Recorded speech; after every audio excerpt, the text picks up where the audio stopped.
Okay, we are recording and we are live. Hello, everybody, and welcome. We are so happy to have you. I am Aleeza Ben Shalom, and this is Thursday Nights with Aleeza and Sarah. Say hi, Sarah.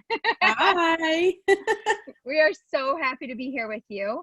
And we are Marriage Minded Mentor. We are a team of dating and relationship coaches who work with singles, and our main goal is to help singles get over their hurdles and under the chuppah.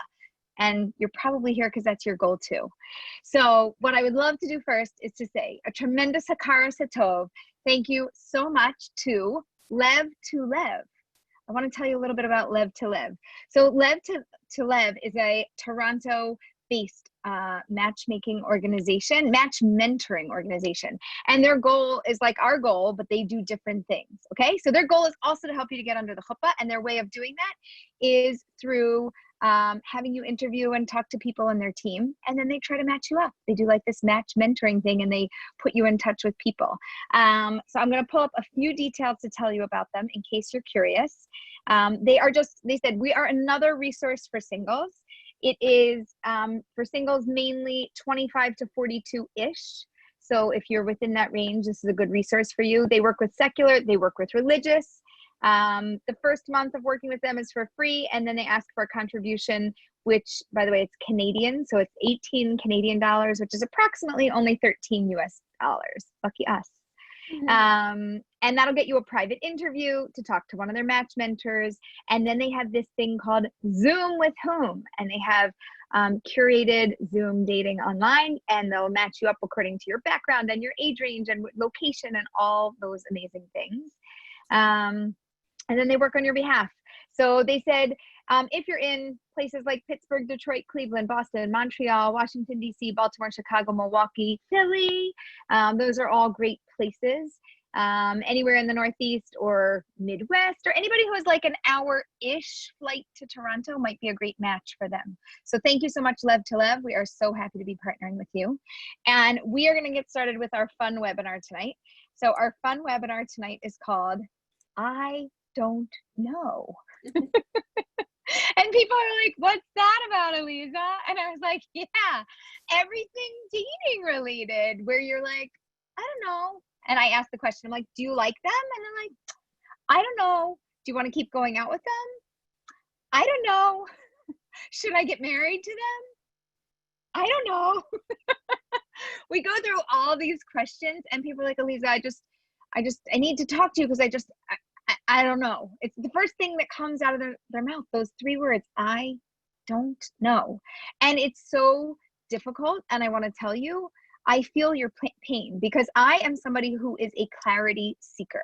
I am like, I love clarity. Clarity makes me so happy. I look to put all the pieces of the puzzle so that we can gain clarity. And clarity to me does not mean get married. Clarity means get married, keep dating, break up. It means one of those three things. When you have clarity, you know what you're supposed to be doing. That's what clarity means. So I want to go through the different phases of I don't know. I actually started an article. Maybe you'll see it at some time. It'll come out on h.com, and it'll be about like the 26 faces of I don't know, or something like that. But I want to run through a few scenarios, and then I want to give you all the tips and tools and wisdom that I pulled together for this topic. So here we go. Okay, I don't know. When people say to me, Aleeza, but you know, I don't know. Sometimes it means they should take a break because they're confused and they're processing a lot of information. And sometimes they need a little bit of help.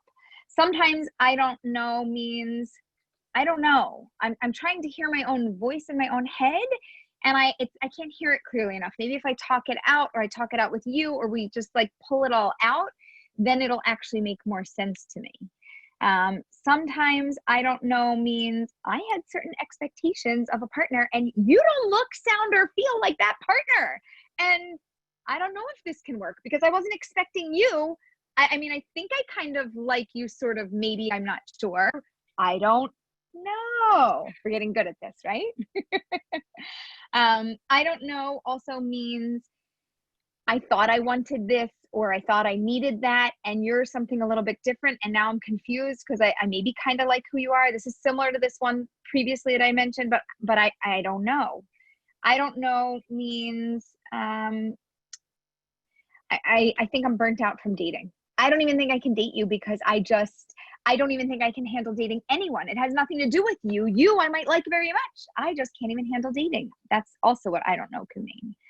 I don't know can mean you need to get yourself ready. I don't know means I'm just not there yet. I mean, I thought I examined what I wanted, but I mean, now that I'm dating you, I really don't know, right? Sarah, does any of this sound familiar? We're going through all the faces of I don't know. I don't know can mean that there's a red flag in the relationship, and you're like, I liked you up until I knew, heard, thought, saw about that, and now I'm really confused. I don't know what to do. I don't know can mean I have a lack of confidence within myself. I have a hard time making a decision. I don't want to do this on my own. Somebody else make the decision for me. If you say I should marry them, okay, I'll marry them. If you say I shouldn't, okay, I'll break up. But I don't know. I can't do it on my own. Okay. I think that's enough phases of I don't know. So now we understand where I don't know comes from, or some of where I don't know comes from. If you have any other ideas about what I don't know means when you say it or when you've heard friends say it, type it in the chat box so that we can all schmooze about it. And Sarah, when we find some good ones, even if they're not good, we'll call them all out. We like everything. We won't tell you if we think they're good or bad. Just Sarah kidding, always hates them. She's like, oh, I like this one. Oh, I like that one. I'm like, you like all of them. She likes everything. So we'll throw some I don't know what I don't know means to you when you say I don't know. Throw that in the chat box. And then what we're going to continue to do is to figure out, what do you do? Because you've got a few options. You can break up when you don't know. You can get married when you don't know, or you can keep dating. That's it. We're either breaking up, getting married, or we're going to keep on dating. Are there any other options? Did I miss any options? Sarah's reading something else. She doesn't I'm like know. I'm keeping. Yeah, you're pulling it together. So I do know. Oh, take a break. I do know it's a no, but I don't want to start over, so I don't know. That's good. Right. That's a good one. Right.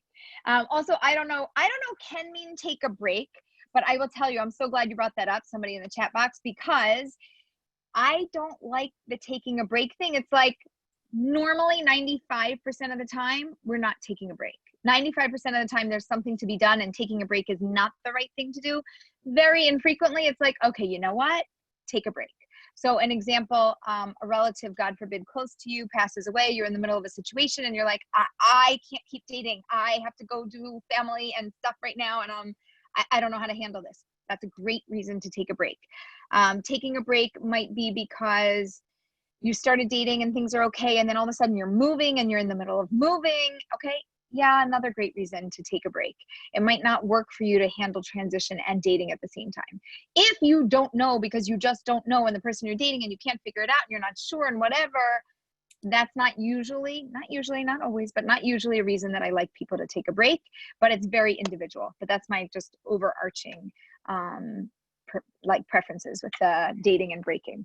Okay, so here we go. The advice. So when people say, I don't know, in general, I tell them, I don't know often means that you don't have enough information, or the information that you have isn't clear enough to you, or you're not settled enough. You haven't seen it, heard it. It just didn't hit you hard enough to know what way you want to go. And therefore, generically, when people say, I don't know, a decent piece of advice is keep dating. Keep dating. Why? Because you date them till you hate them, and when in doubt, go out, and then it becomes clear over the course of time. So there's a big objection here. Here's the enormous issue, and singles have this issue, matchmakers have this issue, dating coaches have this issue. We all have a problem with this. But Aleeza, if it's not going to work out, then I don't want to lead somebody on, and I don't want to give them the wrong impression because I don't know, because I just don't know if I like them. Okay?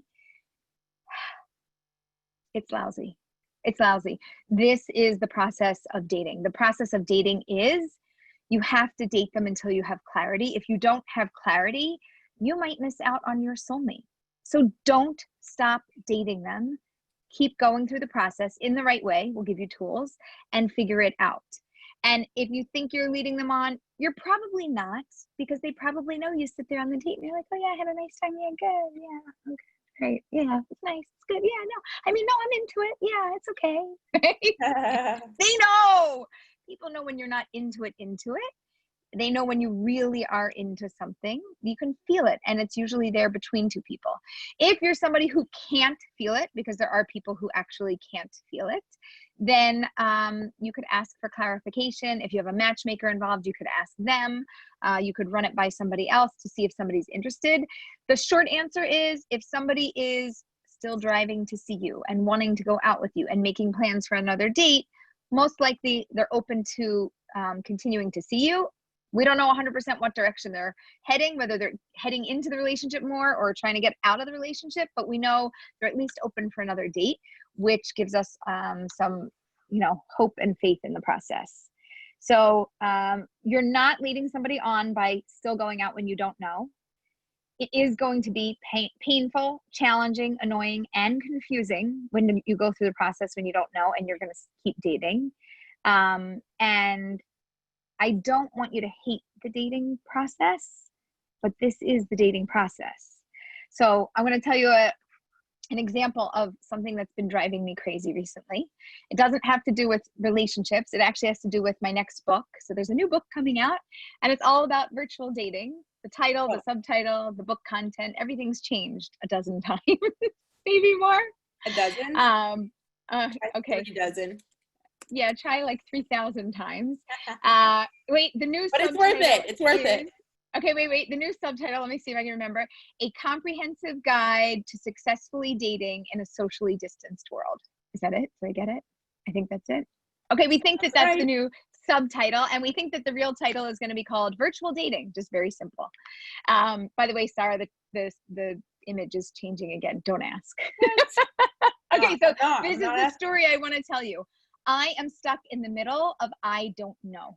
Okay. And here's the problem. And it drives me crazy. And it's the same process with a different story, right? Like your story is dating. And I'm going to tell you a story about this book creation. And my designer, whom I love, we go through this with my book and the previous book also. Like every time this happens, and she's like, Aleeza, this is the design process. I'm like, you're like me. I tell my singles, this is the dating process. And you're telling me this is the design process. And I'm telling you, I hate it. I hate it. I hate it. I just want to cry and I don't want to do it. I just want it to be right. I just want to do the right thing. And I want to make the right decision.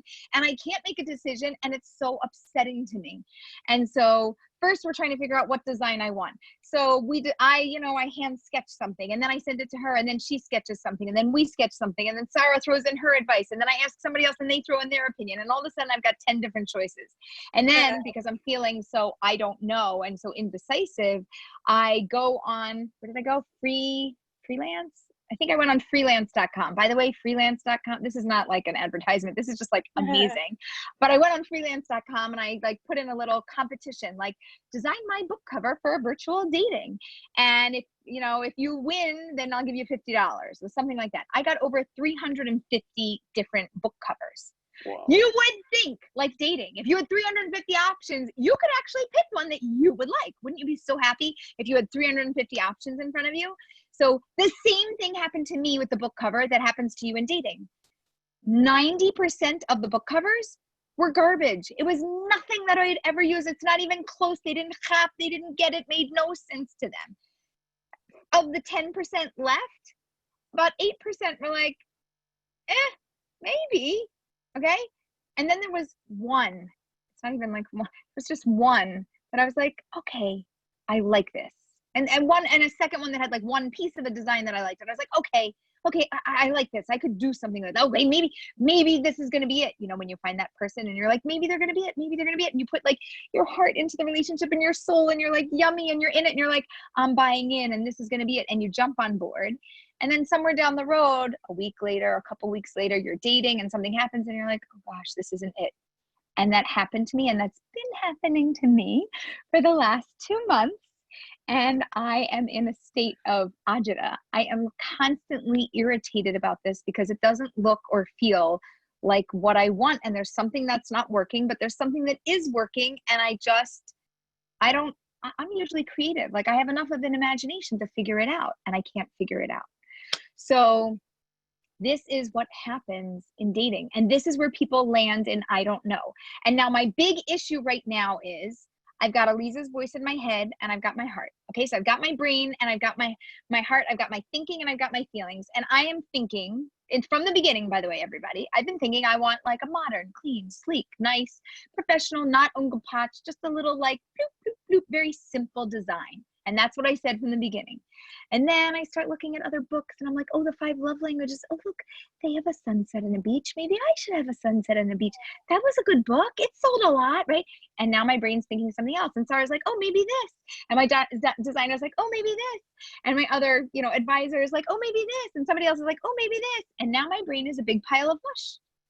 And now I'm like, oh my, I don't know. Can I have some mush, please? I'm gonna eat mush soup today.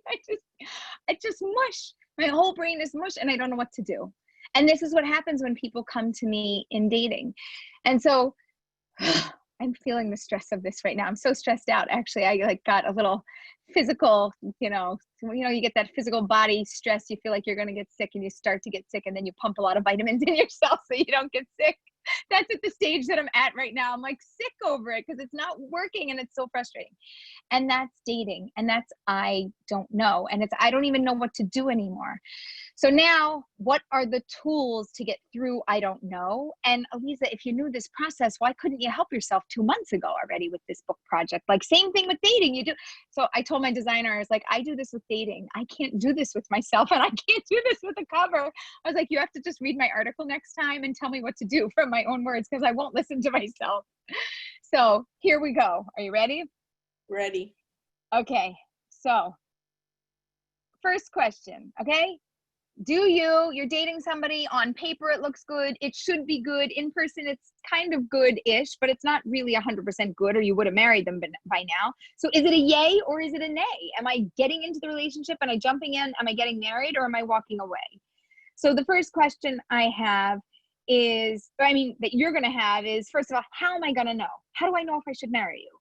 When am I going to know? Okay, if I could figure out how to figure it out, but I need to know when. Is it going to happen today? Is it going to happen next week? Is it going to happen next month? Like how long do I have to go through to figure out this process?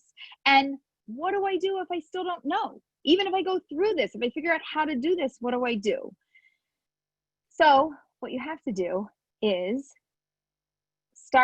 we're going to do a 3-part exercise, which is basically a mind, a body, and a soul exercise to get through this process, okay? Actually, we're going to start with the body. We're going to go body, mind, soul, okay? So the order is body. How to decide when you just don't know. With your body, a basic rule of thumb, which we always say, is when in doubt, go out. Or date them till you hate them. Okay? That's just a basic rule. If you can't even function and your brain's like Aleeza, don't know what to do, follow that as a rule, okay? That's a generic rule that can get you through a lot of situations. If you don't want to talk to anybody, if you don't want to reach out to coaches, if you just want to do your own thing, when in doubt, go out or date them till you hate them. Eventually, you'll either come to love them and marry them, or you really will just not like them and not want to move ahead. You won't live in limbo forever, even though it feels like I'm living in book limbo forever. But you won't live in limbo forever, okay? Number 2, in terms of the body, feel your feelings. Get in touch with your body, okay? Your body knows. So for me, I've been doing this, but I just haven't been doing it enough because I've been too panicked about my timeline because I made a self-imposed timeline. The book is coming out like end of August or really beginning of September now. I'm late. Anyway, get calm, chill out, close your eyes, take a deep breath. Think about this person. How do you feel? Do you feel connected? Do you feel disconnected? Do you feel confused? Do you feel calm? Do you feel stable? Do you feel nervous? Do you feel anxious? What are you feeling? And is that feeling coming from you? Are you manufacturing that from your anxiety or from something from your past or from trauma? Or does that person make you feel that way? Like who they are and what they do, you're like, that bothers me. That I don't like, but I do like you. Okay. There's not one word, there's not one answer, there's not one feeling. It's going to be this mixed marble of feeling that's going to be like that multi-swirled, colorful thing full of all of these different feelings. And I just want you to get in touch with it in your body. And when you open your eyes, have a notebook beside you. I've got my little handy dandy notebook right here, and open it up and start taking notes. And write down everything that you're feeling so that you can sort it out, because your brain is going to want to be in this process. But I want you to start with your body, because sometimes our body, it's a feeling. It feels, right? It's not a thought. It's a feeling. It's something so different. It's so, what's the word? It's instinctual. It's internal, and it comes from a very deep place. Intuitive. Yeah. Yeah. Even for people that are like, I'm not intuitive, but your body is. Your body is intuitive. Mm-hmm. So that's your body. Now I want you to move into your mind. Okay. Your mind, if you are here, you are probably one of my thinkers. Is that true, Sarah? Most 100%. Many of our clients are very strong in the thinking side. That feeling, you could also come up or be balanced in thinking, feeling, but happen to be strong thinkers. And that's where I don't know comes from. It's that thinking, those wheels are turning. I like this, I don't like that, I like this, I don't like that. And all of a sudden you're like weighing and the scales are going and you're like, I can't figure it out because it's not like this. It's not so clear in one direction or another. Okay. So for your mind, we need to give it a massage. And how do we do that? So way number one is by getting yourself a mentor. A mentor can be a parent, it can be a friend, it can be a professional mentor, it can be a therapist, it can be a counselor, it can be anybody within your network. My preference is for you not just to have a mentor, but I would tell you to have what we call a tripod of objectivity, like your little triangle, right? You at the top here and two other people here to help you to come up with clarity and to gain wisdom and clarity. In general, I tell people you need a minimum of one. You've got to have one mentor, one person in your life that you can call, that you can count on, that you can get advice from, and no more than 5. I don't care if you have more siblings or parents or friends or everybody's like, no more than 5, your brain will turn to more than mush. Your brain will go into meltdown. It's already mush, but your brain will go into meltdown. Somebody asked, are good friends mentors? So it's a really good question. The answer is maybe. In general, do they give you good advice? I'm going to give you an example. Sarah, I love, and she works with me and gives me lots of good advice all the time. I have another mentor for business that gives me advice and guidance, and I have found that his advice happens to be spot on, and he has helped to guide me strongly in many ways, many times. So now, I should have remembered this about the book so much earlier. So now when I need advice and guidance, that's who I should call, because not only do I like the advice or has the advice been good, but it seems to work out and it's on target.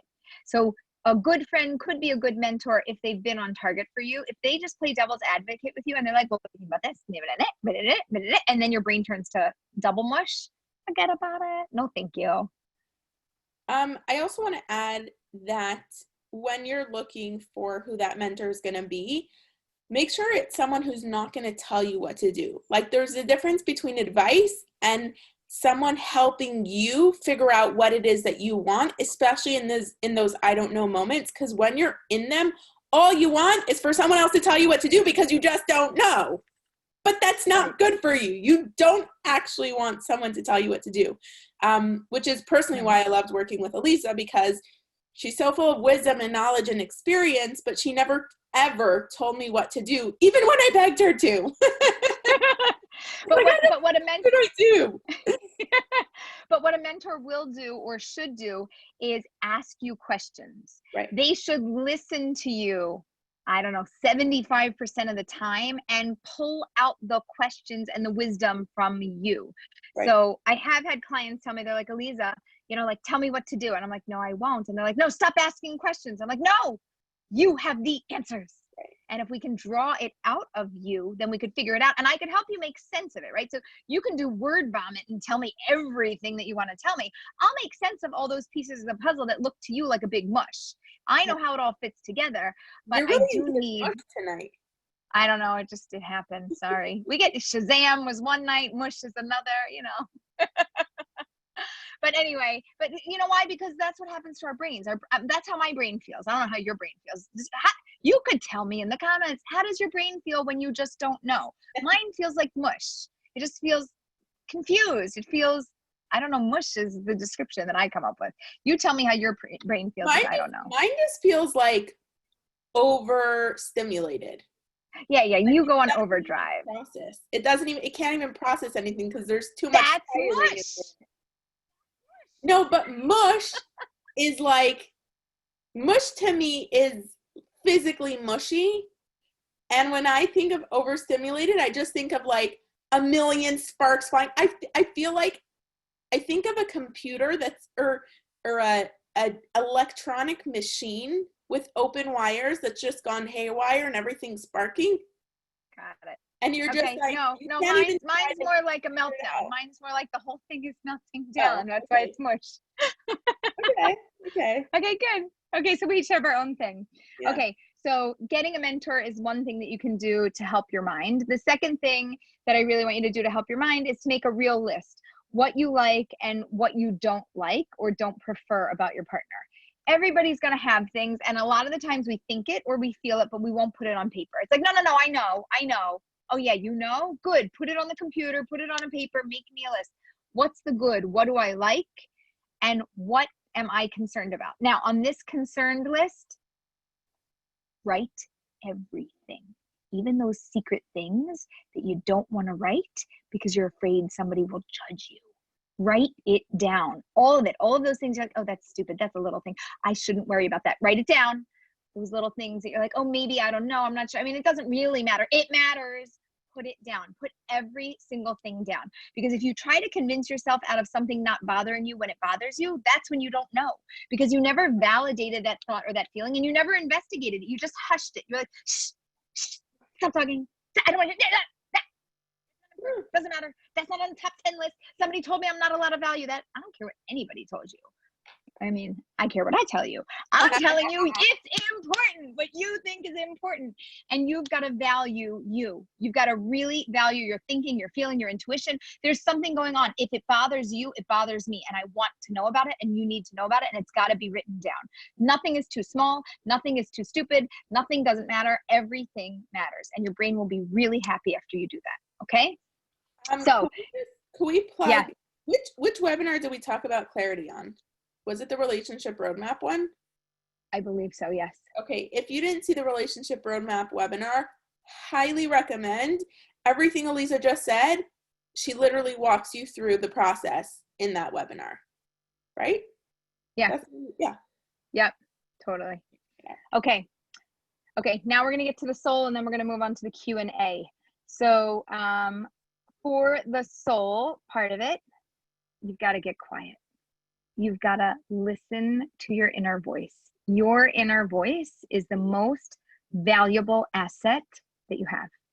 Okay? How do you listen to your inner voice? You are going to lay down or sit down in your most comfortable position. You could have your little pina colada. You're going to close your eyes, and you're going to breathe deeply, and you're just going to listen. Something's going to come up. You could ask yourself questions. What do I like? What don't I like? You can just let your mind ramble and do its thing. But I want you to get quiet and listen until you get the information that you need, because you really have the answers. You do. You know what you want. Sarah, so going back to the book. So I said to Sarah, I said, listen, between you and me and the designer, forget about everybody else, because we got a whole list of people, but between the three of us, there's only going to be one or two of us that actually like this cover. The other ones are not even going to like it. And I'm like, and I don't know what to do. I don't know who to make happy. And Sarah's like, Aleeza, obviously you're the only one in this that has to be happy. If I don't like it, it's not my book. I don't care. If the designer doesn't like it, she's still going to make it, because, you're paying her to do what you want her to do, and it's your book. You have to be happy. And so I'm telling the same message that Sarah told to me, I am telling to you, you have to be happy.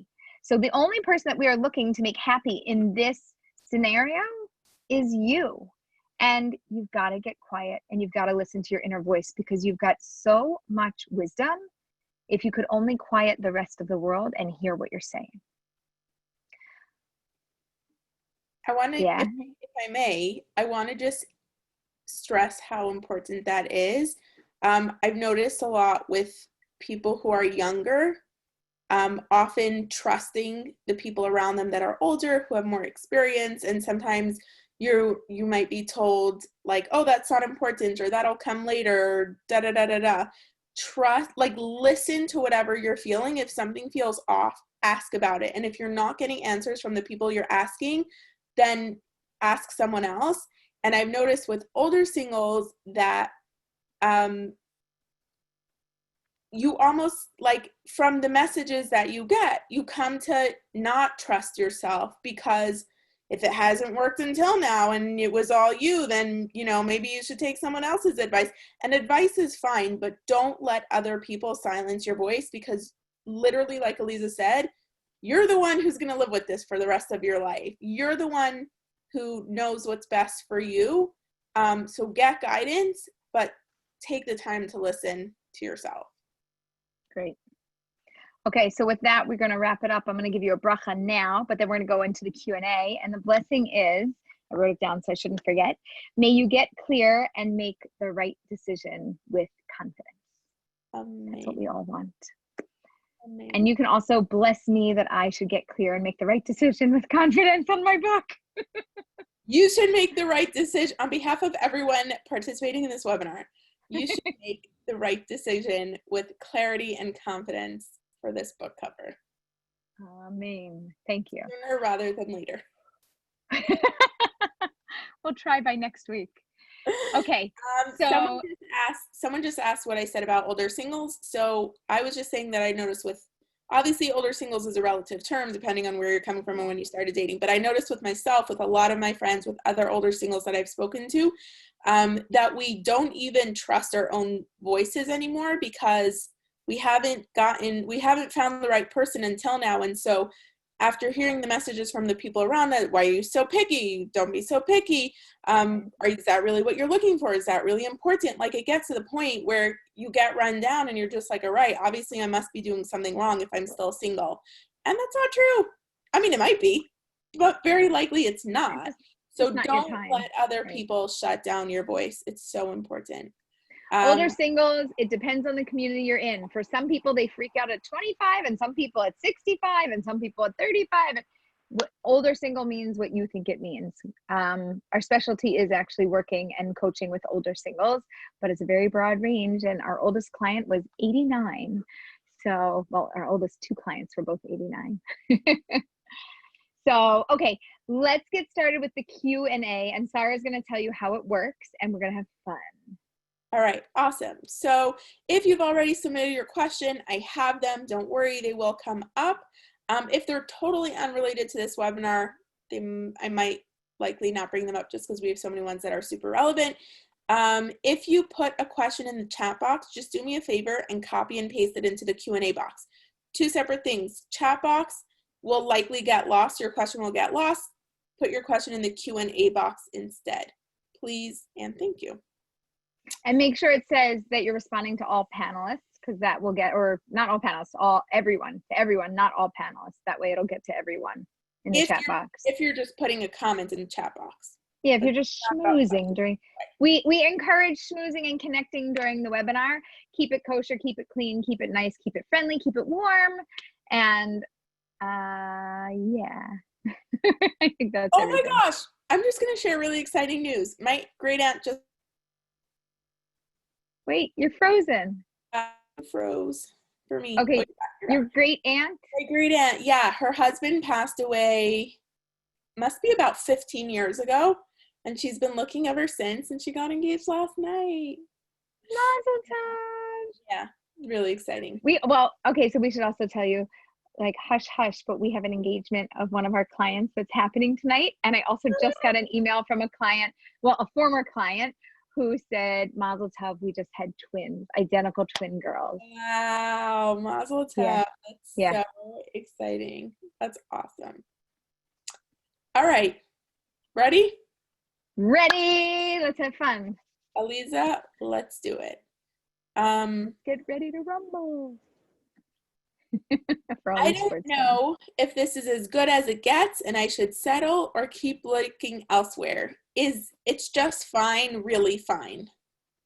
Oh, I love that question, by the way.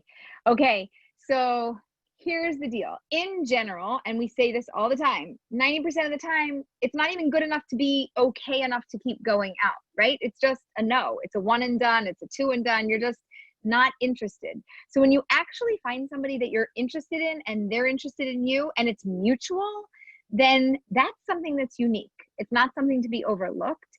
I don't know what you're not feeling, right? I'd love you to make me those lists and talk about it, but I don't know what you're not feeling. But what you are feeling is something, and what you are feeling is something that's more than what you normally feel with people. And so my question is, what's not enough for you? Like, is it not enough fireworks? Is it not enough butterflies in your stomach? Is it not enough excitement? Like, what isn't enough? Because finding somebody that you like that also likes you back is really uncommon. Most of the time, I like you. You don't like me. You like me. I don't like you. I don't like you and you don't like me. But for you to like me and for me to like you and for us to get along and for it to work, super rare. So what is it that you're not 100% buying into, and how can we move you through that to see if you can? Because if you've got so many things that are like, we're close, I would tell you, let's get over those hurdles and figure out how to make this even sweeter for you. Awesome. So I know we addressed this in the past, but we got like 6 questions along this line. So Okay. What do you do in a situation where there's low chemistry but high compatibility? So everything's right. They're a good guy. She's a good woman, but you're just not feeling it. How long do you give that? What do you do in that situation? Okay. So I've been dealing with this recently, actually, with a couple couples.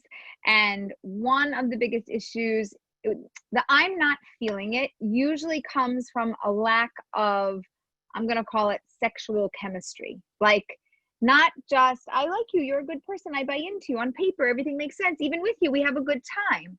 But actually that there's no sexual tension that's between a couple, which means it's not just I like you, it's like, I like you, right? Like I could look at you in a way where I'm looking at you, but there's desire within me for you.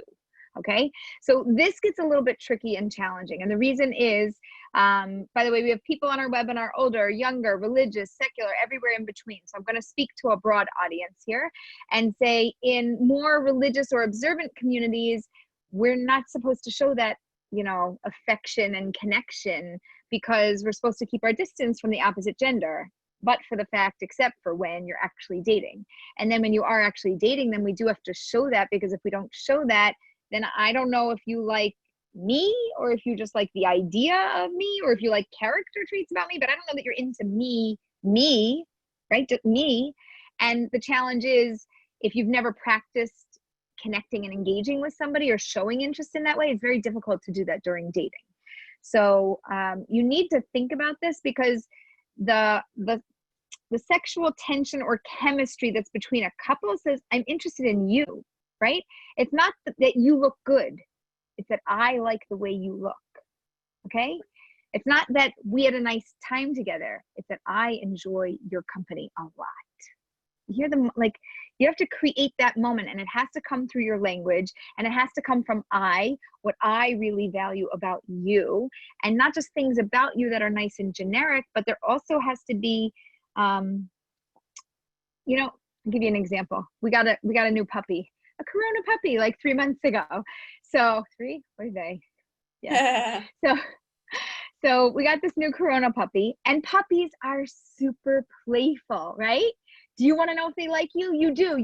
How do you know? They jump in and they jump out and they play and they're fun and they're engaging and they jump on you right? So if we're in dating and relationships, we have to be playful. We have to go like in and out. There has to be an energy. There has to be a connection that's between you. If that's not there, I just like you. I have a nice time with you. But you could be my brother. You could be my neighbor. You could be my best friend. But you're not going to be my husband or my wife, because that person I'm not only going to have a good time with, but eventually we are going to transfer, and we're going to have this physical relationship that happens whenever it happens. And so if you're not engaging in physical relationships, then you don't know that beforehand. And so when you get into that in dating, it has to show somehow. The problem is that when it doesn't show, it doesn't work. And somebody doesn't feel you desiring them. It's really about desire. That's a long-winded answer, but I've been dealing with it a lot recently. So I think that it's something that's, popular and hot topic. For sure. Awesome. Kind of along those lines, but taking it to the next level. I feel that I went out with someone who irked me and couldn't emotionally connect to, but he was a great person, and I'm 40 and I really want to get married and have children of my own, God willing. I couldn't move ahead, but I was so scared to say no. So can you we addressed the not feeling it part. Can you address how do you say no when it's something you want so badly, if you feel that it's the right thing to do? You feel that it's the right thing to say no? It sounded that way, right? If there's no emotional connection. Right. If there's no emotional connection, you can't, maintain a long-term relationship like that. Next time, should this happen, and if you would end up in a similar situation, I would if you're going to dump them or get out of the situation anyway, I would have a very open, frank conversation. I like you. Let me tell you what I like about you. Let me tell you what's the problem. Here's the problem. And I've been trying to get over this for the last 2 months and it's not happening. There's no emotional connection, which kind of leads back to this. I don't know if you like me. It does lead back to this chemistry, connection, sexual tension between a couple. I'm not feeling that from you. So I'm not feeling you want me or I want you, or there's just no desire, magnetic pull connection between us. And therefore I'm not all in because I don't feel so connected because there's this emotional distance. I would love for you to have that kind of conversation. Even though you didn't have that conversation, don't worry. You sincerely tried, you looked, you did not miss out, God forbid. Don't worry, not even 1 second, not even a hair of a second, nothing. You did not miss out. Your person is coming. They will be revealed to you. And it should be this year, please God. But it happens. It happens. And even though you want something, just like I really wanted this book cover to be done 20 days ago, even though you want it and you can't rush it. If it's not your time and it's not the thing and it's not the right person, it's just not. And we can't do anything about that. It has to be the right person and it has to be the right time. That's all divinely inspired. Awesome. So apparently your last answer brought up a bunch of questions. I'll run through them. Let's just give 30 seconds. Okay, 1 minute. So if there's no emotional connection, it's not good, even though Rabbanim say that all of that comes later, no? It can come later, but there can be no emotional connection. There has to be some, and it has to be able to grow, but you can't have zero. You could have 25%, not 100. I could be okay with 25. And I would want through the dating process that you go from 25 to 35 and 35 to 40-ish. You need something. It can't be no, unless you're a completely non-emotional person. You don't need an emotional connection. It doesn't matter. They check off your boxes and great, you get married and whatever. If you're that kind of person, okay, but it's very few people that are that kind of person. Aleeza, I'm not a pro, so I would love to hear your thoughts on this, but what I've noticed from people who didn't have any emotional connection, either they get divorced or they have a very, very, if they're both willing to put in the work, they have a very respectful relationship and they can be amazing parents, but there isn't a level of love. Connection. Yeah. And and for some people it really does. If there's nothing there, it likely won't come later. Which is why if it's zero, you can't move ahead. If it's 25%, I'm okay. That can grow. Right. But it can't be if it's zero, unless again, you don't mind being at zero and holding at zero, and you'll be great parents and you'll be great friends, but you won't be great lover companions, there for each other in a way that you're looking for. So I'm going to follow up to your response. He or she, I guess it was a she said, I did have that conversation. He said it's not his strong point to connect. I wasn't attracted to him. He was attracted to me. He wasn't emotional, and I'm so emotional and need that. So there's the answer. And you're right. And you weren't physically attracted either. So it's great. You found somebody who likes you. It's one of those, they like me, but I don't like them. You made the right decision. You have my stamp. You're okay. You did not make the wrong decision. Awesome. How long do you give the relationship when there's no sexual chemistry? So I would give it long enough that you, like, again, I'm all for this last ditch effort. Last ditch effort means you're going to dump them anyway, so spill the beans. Just tell them in whatever form you can handle telling them and explaining it. And you can even say, I saw this webinar where Aleeza told me, you know, it's not your idea. Aleeza said this thing. And I mean, it kind of resonated with me. And I don't know, what do you think about that? And you know what they're going to tell you, by the way? They're going to be like, no, I feel totally attracted and connected to you. And you're like, really? I couldn't tell. Why is it not obvious to me? I'm not feeling it. I should be feeling something. So you should have I'm playful. By the way, if you don't know me, if you're a new friend, hi, I'm Aleeza. I'm super playful on these webinars. So you need to have a real tactless conversation with them. You need to really connect from the heart and soul. And you need to tell them, I want to like you. I want to make this work. I want something to happen, but this isn't happening for me. And there's not this energy and this connection and this tension, like this male female energy, like you, like that, like where you see somebody, you're like, ooh, like them, and you're drawn to them, right? That doesn't exist. So either we can build it and create it and find it. Maybe it is there. I just haven't seen it or done something about it, or it's just not there with you and it's never going to be there. But I would try to find it.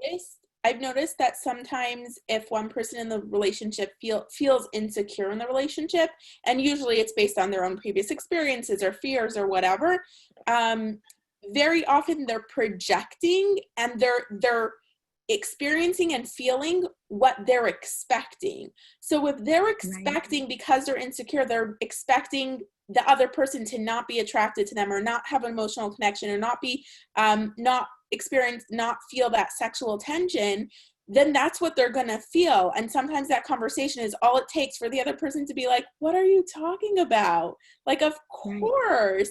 And often they'll like even list specific things that they did to like, and then you could be like, oh, okay. And it just clears away. Obviously it's still a fear and it's still something that needs to be worked through, but it clears away some of that wall that they didn't even realize they put up. And all of a sudden they can start seeing that it was there all along. They just didn't even notice it. Yes. And I want to add to this, because this just, the whole topic is very triggering. Something that is very common today, that is a big challenge that both male and female struggle with, is that we are becoming like the opposite gender too much. Okay, so we have men that are very feminine. We've got women that are extremely masculine. And so that sexual tension can't exist because, you know, you're masculine and I'm acting masculine, and now it's not there. Or you're feminine and I'm also so feminine and it's not there. So when we have the opposite to balance us out, it creates that energy. So finish your sentence. So this male female energy, we kind of have to sort out. And if you're one of those strong women and you're like modern and strong and I can do my own thing and independent and I don't need you and I'm great, right? But then there's no room for that masculine energy to come in. And if you're a man who happens to just be soft and gentle and, you know, like you're very curious and you're, I don't know, you see the beauty in the world around you and other things, then you might need to bring on your masculine energy for a woman to be drawn and to feel connected to you. Awesome.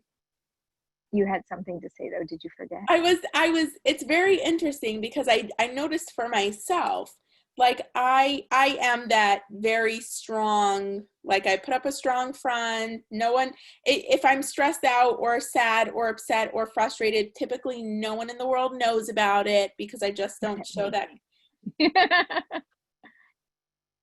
Oh no, you froze again. But you're back. You froze. You're back. But I recently had a conversation with my fiance about this because I was like complaining about something and he's like, it's going to be okay. And I was like, no, I just really need to complain because the minute I walk through the door at home, no one's going to know how much this bothers me. And I want someone to know. And he was like, what? And he's like, you're not going to even say anything? And I was like, no, and be like, no, this is fine. Chill. No big deal. He's like, really? I was like, yeah, I know you see all the tears, but like no one else gets to see that.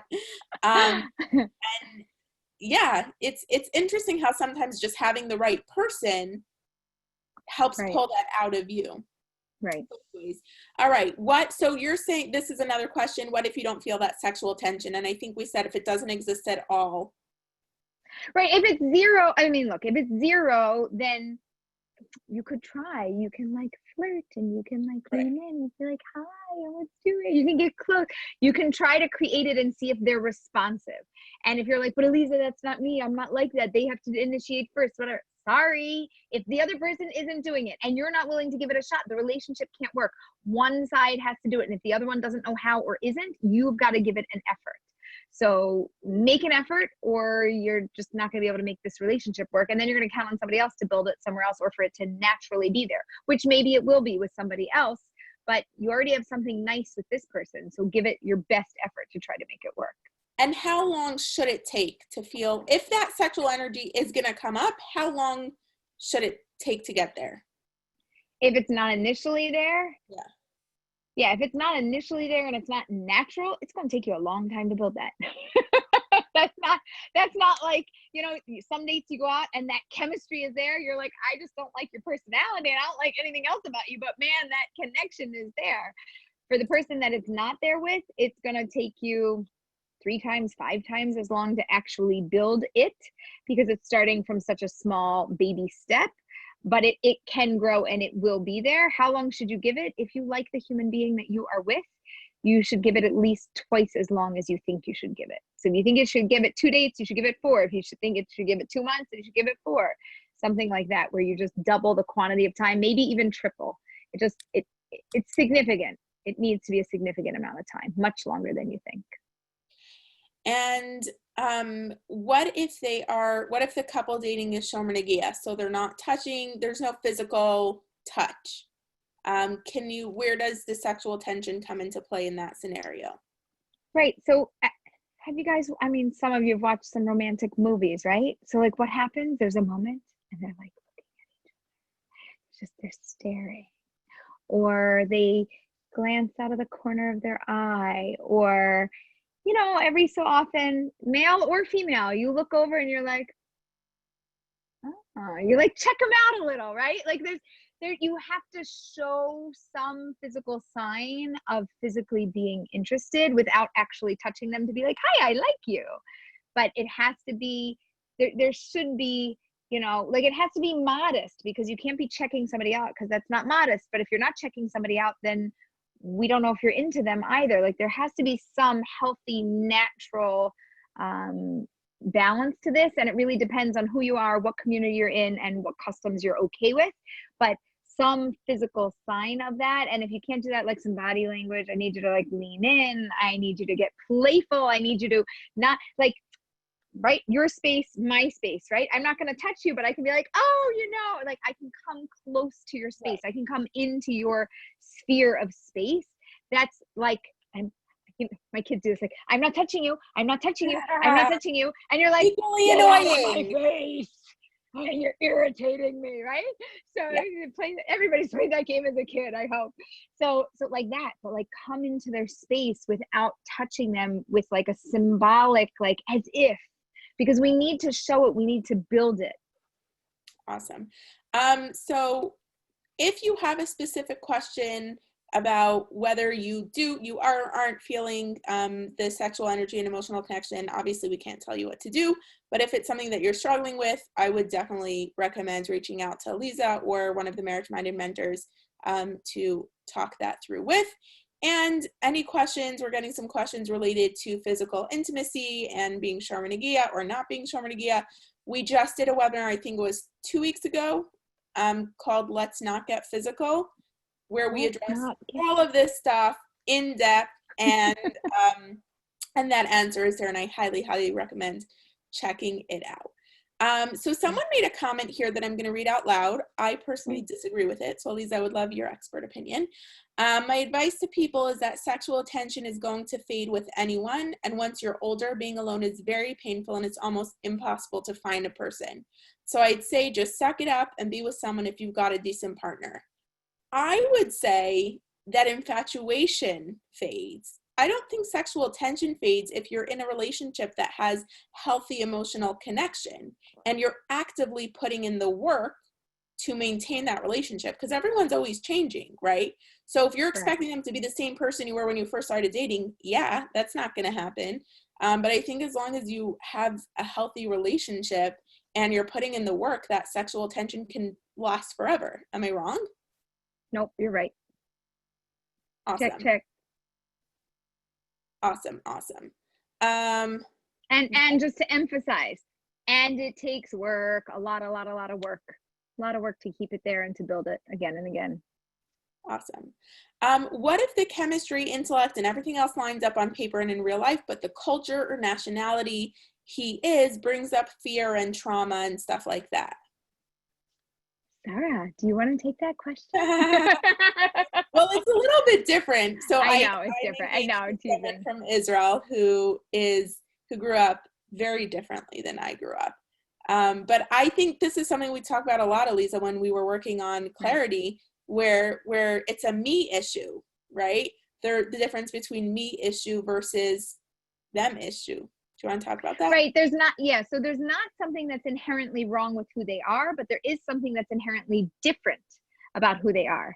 And different can feel wrong, but it's not actually wrong. It's just unfamiliar. Different usually means unfamiliar. And then the question is, do I like it? Do I want it? Can I get used to it? Is it for me? Will it work? So all of those things have to be worked through, and we don't know if it's going to work or it's not going to work. We just know that it's not exactly what I like. It's definitely not what I'm used to, and it's definitely not where I came from. I just don't know if that's where I want to go to and if that's where I'm heading. So it's a bigger issue and a longer process. And if there's good stuff that's there between you, I wouldn't break up for the sake of breaking up. I would just get curious and get inquisitive and look into those things that are bothering you and see if it's something that you can manage and work through. Awesome. How do we know when something in a relationship can be compromised or if it's a deal breaker when it comes to personality traits? Depends on you, it depends on them, it depends on the personality trait. Same rule would apply here. When in doubt, go out or date them till you hate them. Maybe you're going to come to get used to it, even if you don't want to. A lot of people are like, but Aleeza, I don't want to get used to it. Yeah, I know you don't want to, but you might. And if you do, then it's not necessarily a bad thing. It means you could tolerate it, even though you didn't want to have the tolerance for it. So you should try and look into it to see if it's something that you can work through. Some things you can't, like we've got friends and, one of the spouses like, see you later. It's his thing. It's what he does all the time. And for them, like, it's fine. And my husband's just like, it's that thing again. It's that thing again. But it's like a personality thing. Like it's so just inherently, it's like a little cheesy. But it's so endearing, right? And it's just what it is. Would somebody marry somebody? Like, some people will and some people won't, and some people don't bother and other people get used to it, but some people don't want to get used to something. But that's not really a personality trait. I mean, maybe it's a personality, but it's a personality trait that's manifested in a physical gesture. But you get the point of it, that there's things that you could come to get used to that you're like, it's not my favorite, but okay. Right. All right. I love this question because it's something that I asked Aleeza a lot. Like a lot meaning more than 3 times. How do you know if what bothers you is big enough to break up a marriage in the future? Ooh, that is a good question. It's a really good question, and you have a really good answer. Do you remember your answer? Good. Tell me my answer. What did I say, Sarah?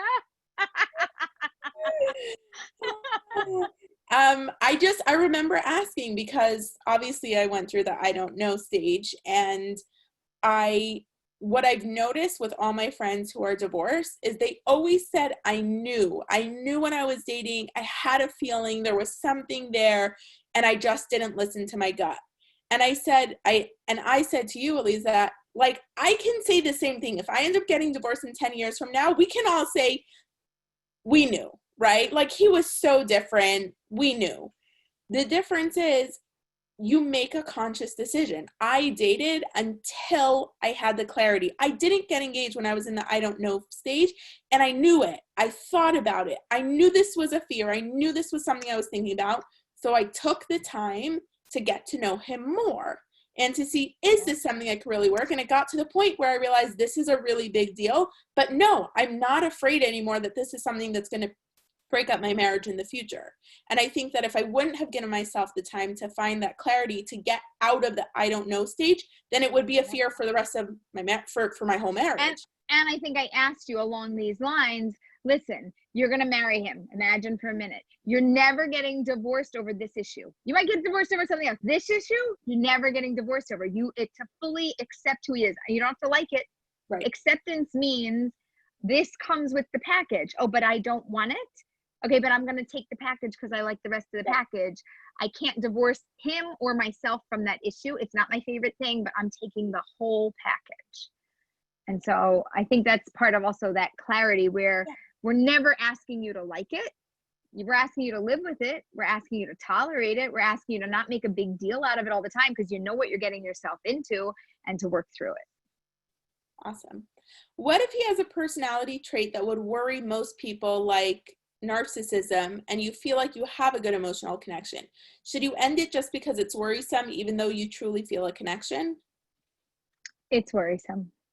Narcissism is serious and it's definitely worrisome. You don't have to end it, but you should date for 2 or 3 times as long as you normally would date, so that you're involved and have a professional involved. And I need you to come down from your high because you're not evaluating fairly. Like, just imagine being married and your preferences just don't matter because the only person's preferences that matter in this relationship is theirs all the time. And you have a great chemistry and you have a great connection, but you can't do what you want and when you want with whom you want because the only thing that matters is their preferences. I want to like clarify. I feel like a lot of us who aren't super familiar with something like narcissism or like sociopaths or anything like that have this expectation that you will know if there's something wrong with them, that you will feel it. You will feel that disconnect. And it's not true. They're still people. They still can, either they can express emotions without meaning it, or you're attracted to something about them. And it doesn't mean there's anything wrong with you for being attracted to that, but definitely like this idea that like, oh, if I'm feeling something, it must be right, isn't necessarily true. Right. Just because you're feeling a connection doesn't mean that it's a good type of connection or that the entire thing is healthy. You can feel a connection. You can feel drawn. Here's a great example of feeling that chemistry and that connection between somebody, but it might be wrong for you. Just because you think there's a connection doesn't mean it's right. Just because you think there's not a connection doesn't mean it's wrong. Isn't that confusing and so not helpful? But that's true. So profound. So helpful. Aleeza's so helpful. All right. I got to say, I love this one also. I do love this question. What would you suggest if you're sure about the person you're dating, but they are in the I don't know stage? Is there anything that can be done to help them get clarity? Yeah. So we have to figure out what they're not clear about. You may or may not know. There should be this tension. There should be this sexual, chemistry tension that's between you. If that's not there, then we're missing an emotional connection. If they don't like the way you look, they're probably not going to tell you. They're probably just still getting their brain used to your look because it might not be what they wanted, even though there's nothing wrong with you. You're fabulous. It could be certain personality traits. It could be something that you've done or said. It could be something that just is weighing on them. So what can you do? Keep trying to create the energy and the chemistry and the connection between you. Make fun, enjoyable dates, make deep, meaningful dates, and don't give up on the relationship. Like when they might be ready or willing to give up on the relationship, just say, you know what, we could break up, but like not now, maybe later, because I think there's something here. And then tell them what you think is here and then help them to get on board with you. I love this one. Don't buy into a breakup. If you don't want to break up, don't let them break up with you. Show them the value of the relationship. Awesome. All right. How do I sit quiet if my mind is sparking and overstimulated with concerns? First, do a brain dump. Make me that big juicy list of all the things you like and everything else you don't. Get it all out of your brain and keep writing and writing. You might have to do this for a week, by the way. This isn't like an hour kind of exercise. This is like a brain dump over the course of a week. When you wake up, when you go to bed, somewhere in the middle of the day, make sure it's, electronic. Do it on your phone and just keep adding to the list. And then after you do your full brain dump and you really then ask yourself, anything else? And see what comes to your mind. I'm sure you're gonna have another dozen things. It could take you longer than a week. It might take you 10 days. Keep dumping until you've really let it all out like a balloon. Let all the air out and then lay down, close your eyes, and then give it a try. You got to get everything out first. Awesome. Once you make the list of what you do and do not like, what types of things should we ignore because it's not important to making a decision to get married? I know it's a case-by-case basis depending on what the individual can or cannot live with. I'm just wondering if there's anything specific. It's a really good question. So I'm trying to think of things. So just for example, they drink a little bit too much. Universally, it's an issue. Or drinking, smoking, any drugs, alcohol, over-the-counter pills or not prescribed pills, like any sort of addictive behaviors are a challenge and a problem. Universally, what else?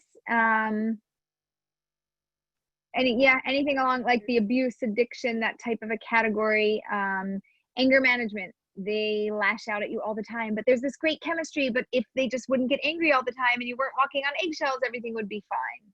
Those types of things are, and by the an way, issue. that reminds me of what we were just talking about before with the narcissist. Like anger management, people with anger management issues don't want to lash out at you. And you'll very often get immediately after that, this like overwhelming compassion coming from them. And they feel really, really sorry and really bad about it. And you want to give them another chance. But without addressing the anger management issue, it's not ever going to go away. And with life and marriage and stress and kids, it will likely get worse. It doesn't matter how much they care about you, and they genuinely could. Something like that is still going to have a negative impact no matter how good a connection you have. Correct. And you might have a great connection. Right. Most people like that they're good connectors. So that's going to feel good to you. All right. How big of an age gap is too much, especially if a guy in his upper 40s wants to have a biological family? Does it make sense for people to place artificial limits on this? So many Jewish singles groups do this and it seems petty. Okay, so I have a different take than a lot of people. The largest age gap that you should have is the one that you're comfortable with. So for some people that is 5 years, for some people that is 10 years, for some people that is 15 years, for some people that is 18 years, for other people that is 22 years, even 25 years. What works, what doesn't work. Getting two people together is a miracle to pull two human beings in this world and be like, hey, you guys are awesome together. The fact that there's an age gap is just what it is. Would it be ideal that we all married somebody more similar or close to our age? It might be ideal, but it's not the reality of the world. So what works? It has to be something that works for you.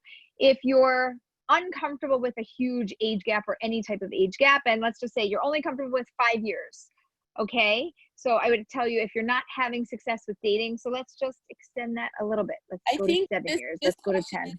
This question is the other way. It sounds like this person is in his upper 40s and wants a biological family, so wants someone who's significantly younger. Women can have children for a long time. How many kids do you want? And like I've had a guy tell me, but I want 10 kids, and I was like, all right, so maybe you should either have multiples or marry somebody. Top 5. Right. So he's saying so many Jewish singles groups do this, and it seems petty. They put a limit on numbers. So I just want to throw out perspective as a young single woman who was in many of these groups. A lot of this just stems from negative experiences. I've noticed for myself that older men who, and by older, I'm not like saying 70s, like even older for me, who know what they want, can be very pushy, and it gets uncomfortable really quickly. And even when younger women, you know, express that they're not interested, they feel this need to keep pushing and keep pushing, and that ends up getting reported. And enough of that happens so that the result is that the limits are put in place. Are they arbitrary? Sure. Could you date younger? Sure. Could you have more of an age gap? Absolutely. Does it work? 100%.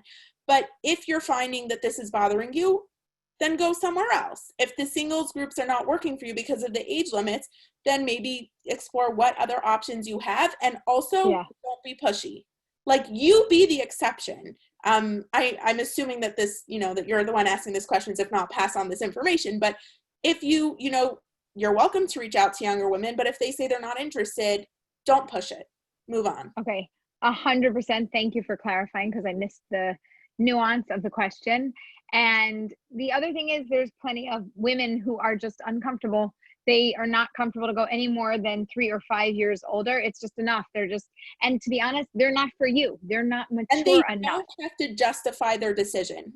Again, like, no, but they're not mature enough to handle going out with somebody who has so much life experience. It's not for them. Even though you want to have a family or you want to have children, and therefore you want a woman who's of a certain age. I have to tell you, women of all different ages, some have fertility issues and some don't. And some have them at 20 and some have them at 30 and some have them at 40.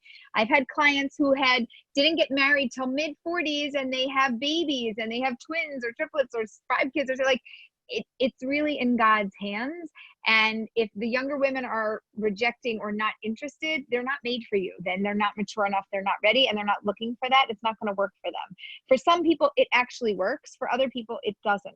So you might have to adjust your age range based on your experiences. And if you're getting a lot of negative experiences or things that aren't working, stop going this way, try going that way, and try something different. Yeah.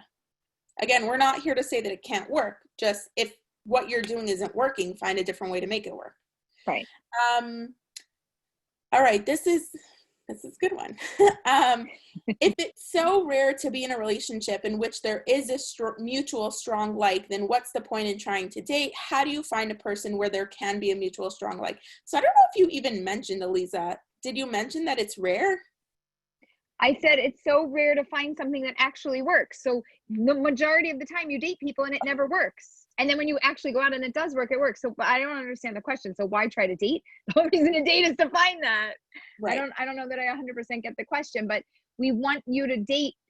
You'll know when it's not working. If you don't know when it's not working, I don't know. Then you're going to keep dating till you figure out if this person's for you. And if it actually, like, the people that you meet and they meet and it clicks and it works and it's amazing. And you're like, yay, they won the matchmaking lottery. It just worked for them. Right? If it happens early on in your dating career, then you're really, blessed that it happened then. It was the right thing for you at that moment. If it doesn't happen early, it can happen later, but it doesn't always spark and happen like that. Sometimes it's a little more. Aleeza, I'm just curious, from your experience working with singles, is it this? I think we look at it as an instant spark and everything's great. And you know my history, right? I had emotional connection right off the bat, and that's what held me to see if this relationship could work out. But it was a roller coaster ride for both of us to get to the point where we felt like this was something that could work. So I think even though there was strong mutual like, and we knew there was potential, it doesn't mean that it's smooth sailing. And I feel also like it would be that way for most people. Also true.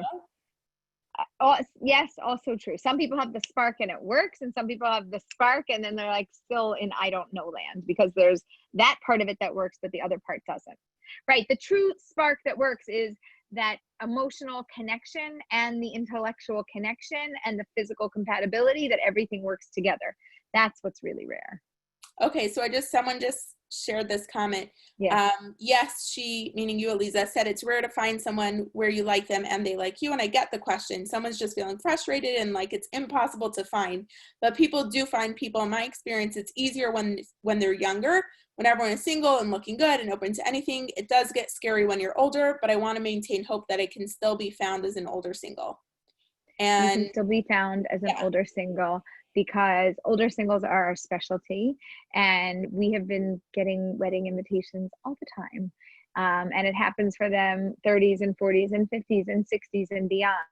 So for sure your person is out there. It's different and it's difficult because you're not in the same social circles. You don't have the same networks. It's just, we're a little bit more segregated. But now with Corona, we're all in the same boat where we're all at home, except there is still more programming that happens for younger singles. That's just more common. And there's fewer groups for older singles, which is why you should just work hard to find the groups or make your own groups. Awesome. What if I always concede to a woman if she wants to break up and I don't? How aggressive should I be in fighting for the relationship without being misogynist? I would tell her, I would love it if we could keep going out because I like you and here's the reasons that I like you. If you're interested, if you'd consider it, think about it. I wouldn't be pushy like we can't break up and this can't happen. And it has to be more inviting. Like before we break up, I'd love to invite you on another date and just talk this over. I see potential here. Let me tell you what I see. Right? But it shouldn't come from a controlling place. It shouldn't come from I need you. Oh my gosh, you're the best thing in the whole world that ever happened to me. And she's like running the other direction. It should be something a little bit more inviting and welcoming. Awesome. I like this one. I keep seesawing back and forth as to whether warmth or intellect is more important to me. Both matter a great deal. I don't know. Okay, so here's the deal. This has happened multiple times. The intellectual piece you can get from other places. The emotional piece, if it's missing from your relationship, you're not going to want to get it from other places. You want it from that person. And you're going to be sad to miss out on that intellectual piece in the relationship until you realize that the emotional piece is so comforting to you that it just, I don't want to say it makes up, Sarah, maybe you could explain it better, but it feels better even though you're missing that other piece. And you will always have somebody by your side who will love you, who will be there for you, who will support you, who will just, it's just always going to feel good to you. And your brain, you can go to a class, you can go to learn something new, you can talk to your girlfriends or guy friend, however, you can connect with somebody else in the world. But if you're missing that emotional piece, it's going to be missing for a lifetime. And I think you're going to be very sad about that. Yeah. And I've seen this happen with multiple women. By the way, is this a woman that's asking the question? Did you say she? No, I think it was, hold on, let me double check, but I'm pretty sure. A guy? Yeah. A guy. Right. So the warmth piece, if the warmth is there, you'll, and she'll raise a warm, loving family. If the intellect is there and you're missing the warmth, like she might not be that kind of mom that gives your kids hugs and kisses at night and loves them. Right. You're probably going to be really sad about that. Yeah, I'm going to be that mom. So I literally say all the time, I'm so happy. Like, I feel so good about the fact that I know that my future kids will have an incredible father because I know he's going to be able to give them like in a way that's different from me because I'm just much more logical, intellectual, and you're frozen. Sarah, come back. Oh, you're back. You're frozen. Yeah. Okay. All right. We have so many amazing questions, but I'm going to give one last one. So this happened 2 years ago, but guy went the whole 9 yards, met with the parents, spoke about wedding, asked permission from the father to marry the young lady, and then broke up with her on the next date. And it made the girl feel very unsafe, and she dates, but has no enthusiasm and just, I think this is a mom asking, help. I don't know. I don't know. Okay, so in this case, I think that she would probably do best to get some professional support and help to emotionally move through this, to come to a place where she could feel safe, where she could trust somebody again, and where she could understand bigger picture what happened and what can happen in the future. We don't want anything from the past to really weigh on us and just weigh us down as we go ahead. And there's a lot of previous dating and relationship experiences, and especially an engagement that broke off in such an unusual way where it just feels like so shocking and traumatizing. So I would definitely think that professional support, if she and you are open to that, or somebody that can talk with her, even a dear friend who maybe has a psychological background, but maybe if she doesn't want to go to a therapist, whatever you have to do to work out the situation, get the support that you need, because if we don't heal the past, it's very hard to move on to create our future. Awesome.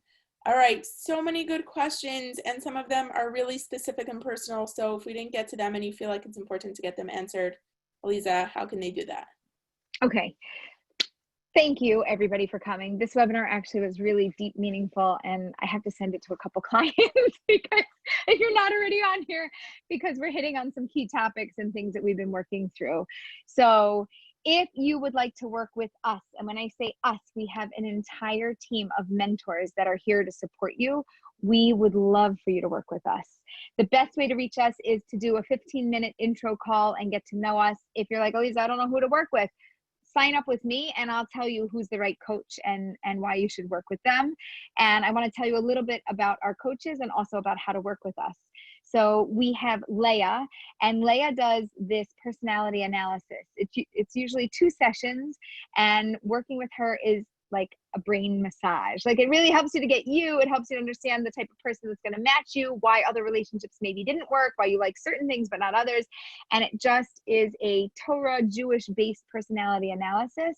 And she is the expert on our team with this. She wrote a book, which is called Point of Connection, and it's on Amazon. You can also find it on our website. And she's really fantastic to work with. You can do the 2 sessions. You can even continue coaching with her. But if you just want the personality analysis and you're like, ooh, that sounds fun, you should sign up with a 15-minute intro call with Leah. If you are a woman and you would like a really fantastic coach, you should look into Reagan or Shira. See who's got the schedule that works for your schedule and is compatible. They're really 2 fantastic coaches that have been working with women of all ages and stages, and they really have the knack for helping you through the dating process, either while you're dating somebody and gaining clarity, or like this whole I don't know thing that makes your brain turn to mush, or my brain turn to mush. I don't know what it does to your brain. But Reagan works with women of all ages and backgrounds. Shira works with men and women of all ages, stages, and backgrounds. And if you're looking for a male coach, you're like, oh, I'd rather work with a guy. So men or women. Michael works with men or women of all ages, stages, and backgrounds, and can help you with yourself, with what you're going through personally, what you're going through in a relationship. He is our solo male mentor, only guy on the staff, and he is phenomenal. We also have an amazing mentor, and her name is Alana, and she is fantastic. She does some really deep introspective work. Her coaching comes from a lot of experience in being a coach and having been a matchmaker and understanding the dating and relationship process. So you could also check Alana out. And again, if you're not sure and you're like, oh, I don't know what to do, Aleeza, then just sign up with me. I'll tell you who's the right person to work with. We have 2 ways to work with us. One is to do Over the Hurdles. The other one is called Under the Chuppah. And the Over the Hurdles is easy. No commitment. You just sign up. You pay for 1 session. The fees range anywhere from $75 to $150 per session. The sessions are 45 minutes each. And you can work with us as much or as little as you want. So you could work with us once a week or twice a week or months. You can give me anything that you want. That's the Over the Hurdles, and you can work with any one of our amazing mentors. If you want to work with me right now, I'm not available for the Over the Hurdles. I'm available for Under the Chuppah. So I've been taking on clients who want to work together for 3 to 6 months. And what you get with that is the whole package. It's the whole real deal. And it's not cheap. I apologize, but this is where we're holding for the moment. It's a serious investment of time and effort. It is $1,000 a month for 3 months or $950 a month for 6 months, and you get to work with me. You also do get access to our entire team, because dating happens when it happens, and you need answers when you need answers. So it's not session by session or hour by hour. It's like we give you what you need when you need it. You also get Daters Academy and Dating Detox, which are two of our amazing online programs that you can do by yourself and with me and with the coaches as we work through it. And if you're in a dating relationship and you're like, oh, but I want you to talk to the person I'm dating, can they come too? Yes, they can. They can come and they can work with us. So whether you're in a relationship or you're not, for anybody who's like, Aleeza, like, I'm done with this dating thing, just like sign me up. I want full-on support. Then the Under the Chuppah package is for you. If you're confused and you're like, I don't know what all this means, just go to our website, sign up for a 15-minute intro call. It doesn't cost you anything except the minute that it takes to put your name and number in there, and we will get in touch with you, or you'll get in touch with us, and we'll have a coaching session. That's all about us. And we have amazing webinars. We've been doing this since the end of March. So I think, are we up to like webinar 15-ish, maybe? 15 or 16. If you want to see them, you're like, but I missed them. Oh my gosh. Don't worry. We've got the replay for you. Go online. You can find it. Just go onto the website at marriagemindedmentor.com/events, and you will see all of our replays. Grab whichever one or every single one that you want. They're all for you, and they're free. It's free advice, and we're here for you to support you. I also want to say a special thank you again to our sponsor, Lev to Lev. Lev to Lev is phenomenal. They're a Toronto-based match mentoring organization where they match matchmakers and single together, and they try to put everybody together. So here I come. I'm coming back. Oh, I made it back. So it is really fantastic. They do a great job. If you're between 25 to 42-ish, they would love to talk to you, and especially if you're within a 1-hour flight from Toronto. And if you're interested in dating a Torontonian, is that the right word? That is correct. Sarah is a Torontonian, so I'm teasing and playing with her. Okay, great. So I think that that's a wrap. Did we leave anything out? I don't think so. Okay. Thank you so much for joining us, and we will see you again. Oh, I have to click off.